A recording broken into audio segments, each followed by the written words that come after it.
안녕하십니까. 이어서 경남 뉴스입니다. 아르바이트를 하는 청소년들은 고용불안과 최저임금, 언어폭력 등에 상대적으로 쉽게 노출돼 있습니다. 어디에 도움을 호소해야 할지 모르는 이 청소년들을 위해서 청소년 노동인권단체가 출범했습니다. 보도에 손원혁 기자입니다. 고등학생 김모양은 지난해 음식점에서 1년 가까이 아르바이트를 했습니다. 주말에도 10시간 넘게 일했지만 연장수당과 휴일수당은 받지 못했습니다. 연장 근로수당이라든가 이런 거 조금 챙겨주시면 안 되냐고 했더니 그럴 거면은 그냥 네가 평생 쉬어라, 그냥 나가라, 이런 식으로만. 해당 음식점은 다른 가게도 일반적인 일일 뿐이라고 말합니다.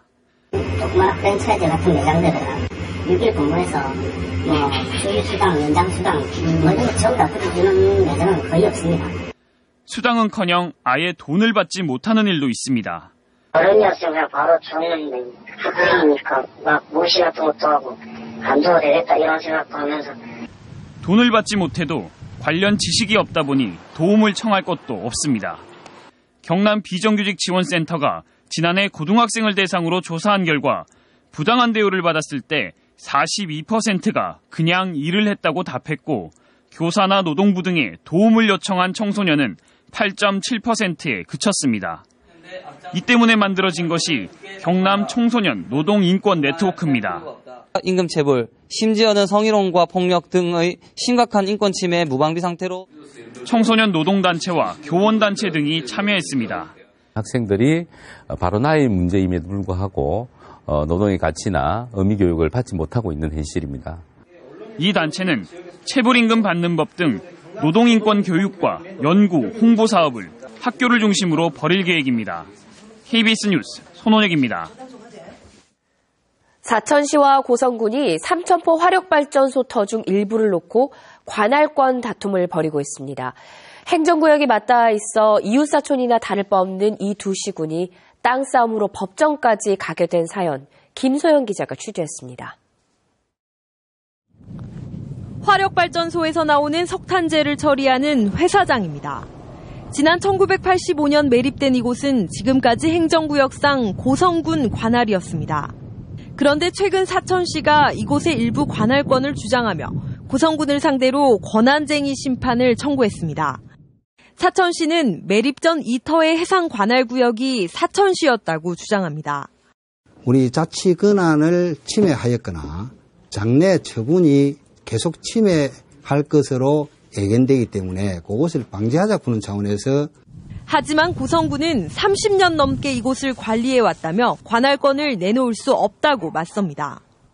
우리 고성군에서는 헌법 권한쟁의 심판 청구에 대한 모든 자료들을 다 철저히 준비해서 우리 고성군 부지임을 증명할 계획입니다.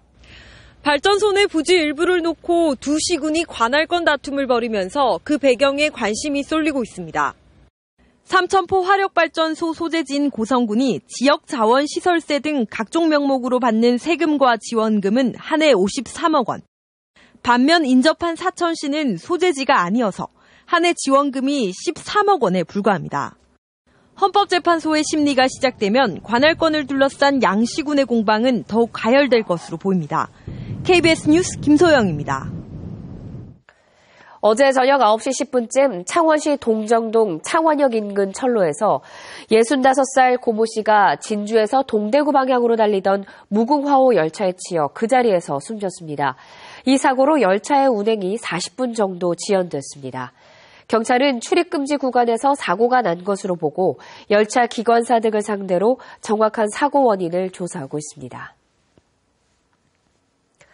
김해 중부경찰서는 농촌 지역의 농막을 돌며 생필품을 상습적으로 훔친 혐의로 52살 신모 씨를 구속했습니다. 신 씨는 지난 5일 새벽 0시 50분쯤 김해시 대동면의 비닐하우스 농막에 들어가 쌀과 라면을 훔쳐 나오는 등 지난해 12월부터 최근까지 21차례에 걸쳐 250만 원어치의 생필품을 훔친 혐의를 받고 있습니다. 약 20년 동안 우리나라 크루즈 산업은 부산이 주도해왔는데요. 최근 제주를 찾는 중국인 관광객이 크게 늘면서 제주가 크루즈 관광객 수 1위를 차지했습니다. 김계 기자가 취재했습니다. 크루즈 전용 터미널이 문을 연 지난 2007년 크루즈 20여 척이 입항해 관광객 13,000여 명이 부산으로 들어왔습니다. 이후 해마다 크루즈선 입항이 크게 늘어 관광객 수도 연간 50% 이상 증가했습니다. 그런데 2011년 제주 크루즈 관광객이 부산을 앞질러 부산은 2위로 밀려났고 제주를 선호하는 중국인 관광객의 영향으로 부산과 제주의 격차는 점점 벌어지고 있습니다. 여기에다 서울 수도권 관광을 즐기려는 중국인 관광객들이 크루즈를 타고 인천항으로 몰리고 있는데요. 인천항만공사는 올해 예정된 크루즈 입항 횟수가 147차례로 크루즈 실적을 집계한 이래 9년 만에 부산을 추월할 것으로 예상하고 있습니다. 위치상으로도 인천이 훨씬 가깝기 때문에 인천을 아마 선호할 수밖에 없을 것 같습니다. 또 요즘은 또 상해에서 출발하는 크루즈의 경우도 일본을 기항할 때에는 부산보다 아무래도 제주를 또 선호하는 경향을 보이고 있습니다. 크루즈 관광의 절대 다수인 중국인 관광객이 용두산공원, 자갈치 시장 등 부산의 제한된 관광 자원의 식상함을 느끼기 때문입니다. 특히 자연경관은 제주를, 쇼핑 같은 즐길거리는 인천을 거쳐 서울을 선호하는 중국인 관광객을 유인할 특화된 관광 프로그램의 조속한 마련이 필요합니다.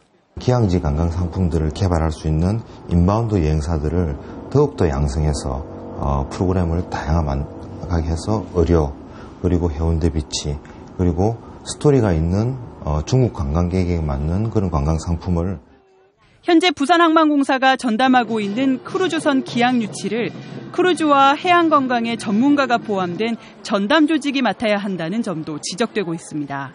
KBS 뉴스 김기혜입니다.